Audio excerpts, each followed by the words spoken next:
이 문제는 수학에서 가장 위험한 문제입니다. 너무 위험해서 젊은 수학자들에게 이 문제에 시간을 낭비하지 말라 하죠. 단순한 추측이지만 세계에서 가장 최고의 수학자들도 풀지 못했습니다. 유명한 수학자 폴 에르데시는 수학은 아직 그런 질문에 대답하기에 충분히 농익지 못했다라고 말합니다. 아무 숫자나 한번 골라보죠. 7이요? 좋습니다. 자, 두 가지 규칙을 적용해 보겠습니다. 첫 번째는 홀수일 때 3을 곱하고 1을 더하는 것입니다. 7에다 3을 곱하고 1을 더하면 22가 되고요.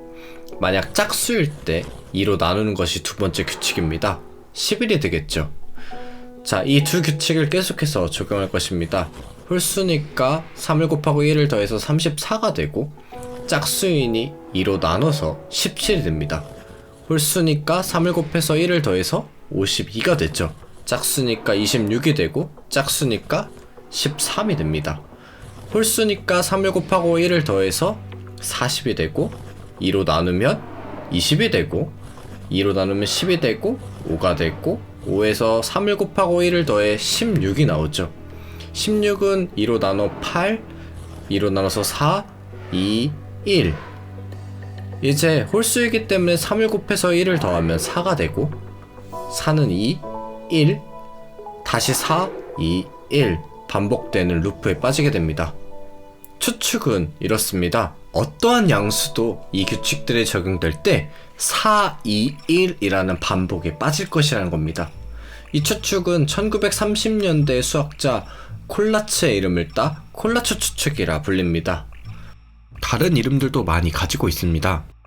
울람의 추측이라고도 알려져 있고, 가쿠타니의 문제, 스웨이츠 추출, 하세의 알고리즘, 시라쿠사 문제, 그리고 단순하게는 3n 플러스 1로도 알려져 있습니다. Why is 3x plus 1 so famous? Among professional mathematicians, maybe it's not famous but infamous, in the sense that if someone actually admits in public that they're working on it, then there's something wrong with them. 이 숫자들을 수학자들은 우박수라고 부릅니다. 폭풍우 속 우박들처럼 오르내리기 때문이죠. 그리고 우리는 이 숫자들이 결국 1로 떨어진다고 생각하고 있습니다. 숫자들의 크기가 지면 위에서 우박까지의 높이를 미터 단위로 표현한다고 생각해보죠.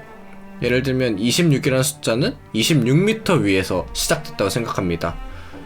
그러면 최대 40m까지 올라가게 되죠. 그리고 총 10번의 단계를 거쳐서 1로 도착하게 됩니다. 이 10을 정지시간이라 부릅니다. 하지만 바로 다음 숫자인 27은 공식을 적용할 때 숫자가 마구잡이로 요동칩니다. 사실 최대 9232까지 올라가게 됐죠. 고도로 따지면 에베레스트 산보다 높은 크기입니다. 물론 1로 떨어지지만요. 27은 총 111번의 단계를 거쳐 1로 다시 떨어져 421 루프를 돌게 됩니다. 이처럼 숫자가 조금만 바뀌어도 나타나는 양산이 크게 달라져 분석하기 매우 어렵습니다. 이런 문제를 해결하기 위해 어떠한 방향으로 접근해야 할까요? People just decided that this was something invented by the Soviets to slow down US science, and it was doing a good job at it because everybody's sitting there twiddling their thumbs and making no progress on this trivial thing that you can tell school children. 제프리 라가리아스는 이 문제에서 세계적인 권위자입니다. The first time I met him, I was a senior in college, and he pulled me aside and he said, "Don't do this. Don't work on this problem. If you want to have a career, do not start spending time writing about this or publishing any papers about this. Do real math for a while to establish yourself."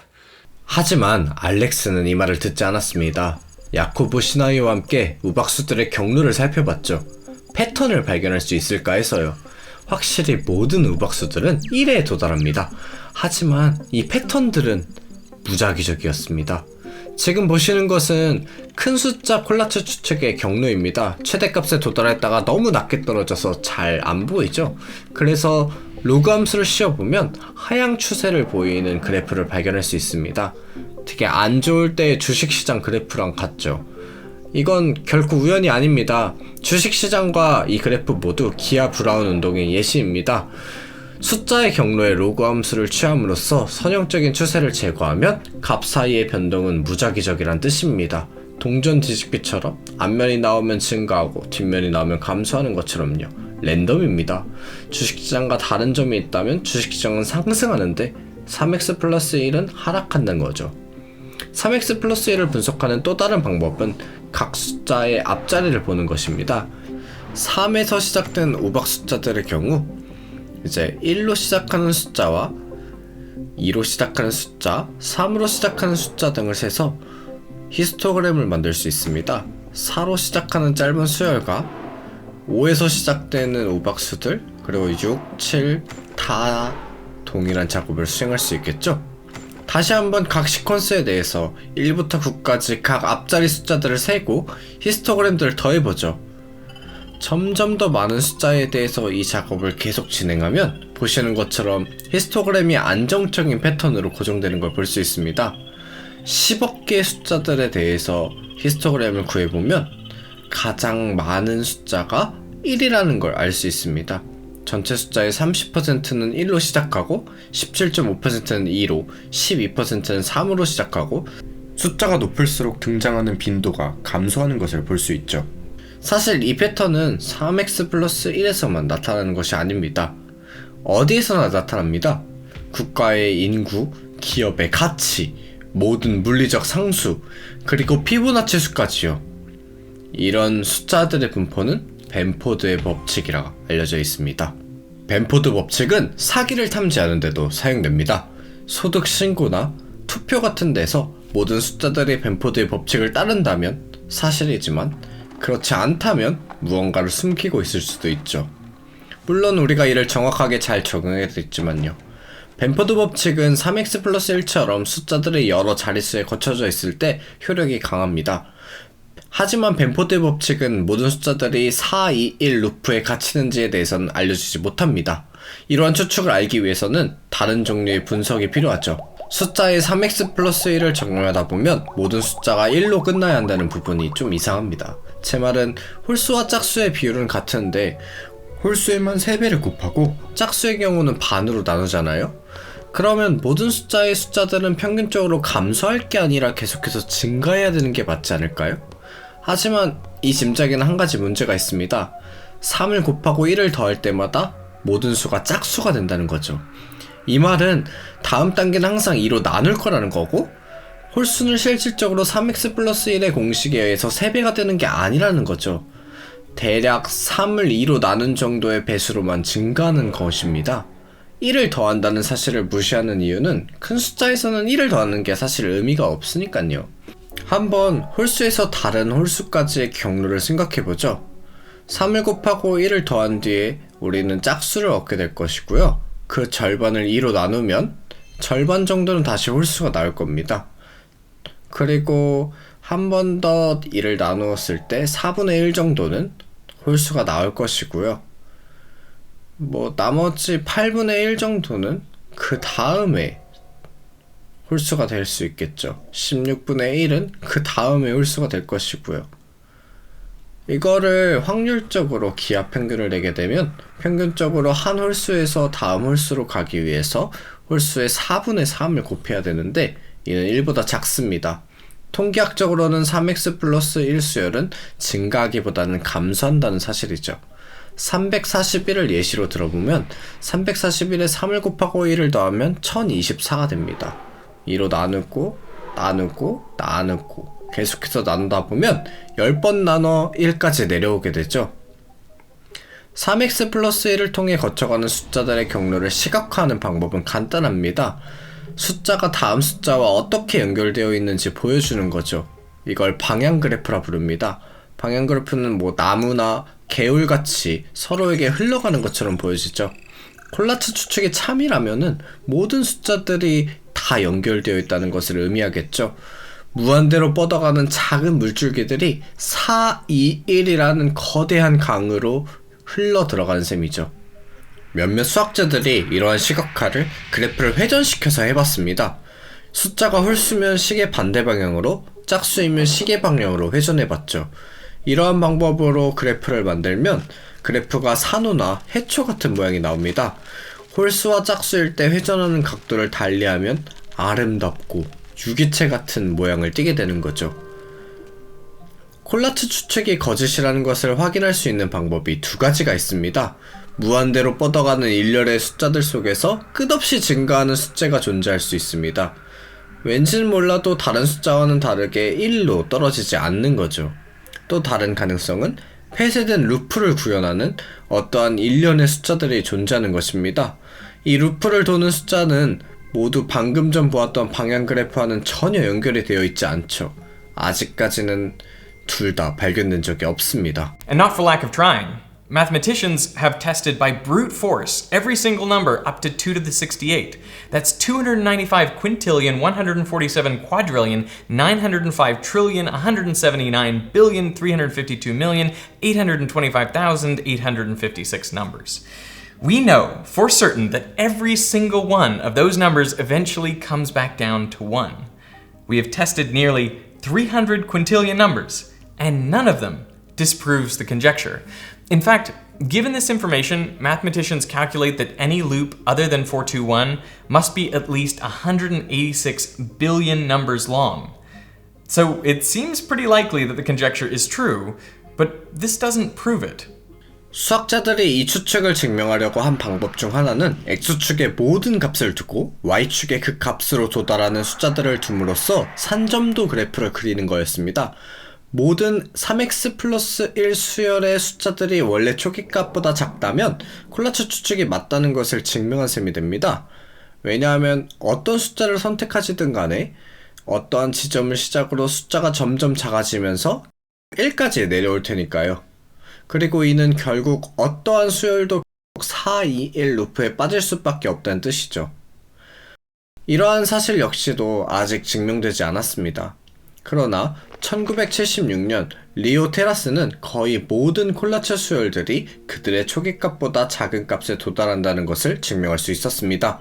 1979년 그 한계는 거의 x의 0.869승의 숫자보다 작아지는 지점에 도달하는 걸로 되었고 1994년 x의 0.7925승으로 더 낮아졌습니다. 거의 모든 숫자들이라는 용어 자체에는 기술적인 수학적 정의가 내려집니다. 이 말은 즉 우리가 바라보는 숫자들이 무한대로 뻗어감에 따라 y는 x의 0.9255승이라는 그래프 아래의 넓이가 1로 수렴한다는 거죠. 2019년 테리타오는 3x 플러스 1 순열이 더 까다로운 기준을 따른다는 사실을 증명해냅니다. 테리는 거의 모든 숫자들이 x의 임의의 함수 f보다 더 작아질 것이라는 것을 증명했습니다. 즉 x가 무한대로 발산하는 한 함수가 무한대로 발산한다는 거죠. 더 나아가서 함수는 우리가 원하는 만큼 천천히 증가해도 됩니다. 로그 함수처럼 또는 로그의 로그 또는 로그의 로그의 로그처럼. 테리가 증명한 것은 거의 모든 숫자들에 대해서 수열의 어딘가에 임의의 작은 숫자가 존재한다는 사실을 보장할 수 있습니다. 한 공개 강연에서 이것은 실제로 풀지 않으면서도 콜라츠 추측에서 가장 근접하게 도달한 것이라고 말한 바 있습니다. This is an impressive result, but it's still not a proof. So why can't we prove the conjecture true? Could it be because it's not true? I mean, everyone is trying to prove it true, which means almost no one is looking for counterexamples. It happened to me just 2 years ago, where there was something I was trying to prove that I was trying for 3 years to prove, and I couldn't get it to work. And then I found a counterexample, and then I realized what the correct statement should have been, and then a month later I proved the correct statement. Maybe we should be spending more energy looking for counterexamples than we're currently spending. 27로 시작하면 최대 9232까지 증가한다는 사실 기억하시나요? 지금 보시는 그래프는 X축의 최대 1만 개의 초기값, Y축에는 수열에서 도달할 수 있는 최대값을 나타내는 그래프입니다. Y축은 10만까지만 그려놨는데 모든 최대값이 이 범위 안에만 있는 것은 아닙니다. 초기값이 9663일 때 해당 초기값에서 수열에 도달할 수 있는 최대값은 2700만입니다.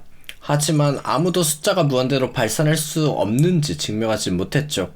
콜라츠 추측을 반증하기 위해서는 단 한 개의 수만 아니면 유기체 그래프와 연결되어 있지 않은 숫자들의 집합이나 무한 루프 일부만 구하면 되는데 말이죠. 우리가 알고 있는 건 딱 하나죠. 4, 2, 1 순환 루프입니다. 근데 음수를 포함시키면 신기한 상황이 생깁니다. 똑같은 규칙을 적용시키면 루프가 한 개나 두 개가 아니라 무려 3개나 생기게 되는 거죠. 이 루프들은 마이너스 17이나 마이너스 5와 같이 낮은 값에서 시작됩니다. 음수들에서는 서로 연결되지 않는 독립적인 루프들이 존재하는데 양수에는 왜 이게 없을까요? 이런 추측을 뒷받침하는 가장 설득력 있는 증거는 테리 타워가 말하는 수열의 거의 모든 숫자들이 임의적으로 작은 숫자들 안에 존재한다는 증명입니다. 하지만 이게 모든 숫자들이 그렇다는 것을 증명하진 않습니다. 1과 100 사이의 제곱수는 얼마나 있을까요? 정답은 10개입니다. 100까지 존재하는 숫자들 중에 10%만 제곱수인 거죠. 1000 사이에서는 얼마나 많이 있을까요? 정답은 31개입니다. 3.1%들의 숫자들만 완전 제곱수인 거죠. 숫자들이 커지면 제곱수들의 비율은 낮아집니다. 그리고 어느 한계점을 넘어서면 모든 숫자들의 제곱수가 아니라고 말할 수 있습니다. 숫자들에서 완전 제곱수가 아닌 숫자들의 비율 x가 무한대로 발산하면 1로 수렴하는 것과 같죠. 하지만 완전 제곱수들의 수는 0이 아니기 때문에 이는 틀렸습니다. Now we've tested by brute force all numbers up to 2 to the 68 and they all obey the Collatz conjecture. And you might be thinking that, well, we should have found a counterexample by this point. But on the scale of all numbers, 2 to the 68 is nothing. 1919년 포여 제르지가 제안한 포여 추측은 주어진 수까지의 자연수는 대부분 홀수계의 소수를 가진다 주장했습니다. 이 추측은 1958년 브라이언 하셀그로브가 발리를 찾아내며 거짓을 한 게 밝혀졌죠. 놀라운 사실은 이 발리가 1.845 곱하기 10의 361승이라는 숫자였던 거죠. That's some 10 to the 340 times bigger than all the numbers checked for 3x plus 1. 이 수열을 생각하는 방법 중 하나는 튜링 기계에서 실행할 수 있는 간단한 프로그램이라 생각하는 거죠. 초기 값은 기계의 입력값이 될 것이고요. 지금 보시는 그림처럼 2의 68승은 이진수로 나타내면 그저 길이가 정사각형 68개의 입력 테이프가 될 것입니다. 기계가 68번째 정사각형까지 모두 다 숫자들이 1로 내려왔다고 한들 이건 고작 68개에 대해서만 확인한 것일 뿐 전체 숫자에 대해서는 어떨지 모를 것입니다. In fact, it's fairly simple to calculate a number that shows any arbitrary behavior you like, so long as it is finite. If you want a number that increases by 3 over 2 5 consecutive times, you can calculate that number. If you want a number that climbs by 3 over 2 10 times in a row, or 100 times, or 1,000 times, you can easily calculate those numbers. But after the finite section you specify, you have no more control, and every number that has ever been tested always falls to 1. If there is a counterexample, it's virtually impossible that someone's going to guess it.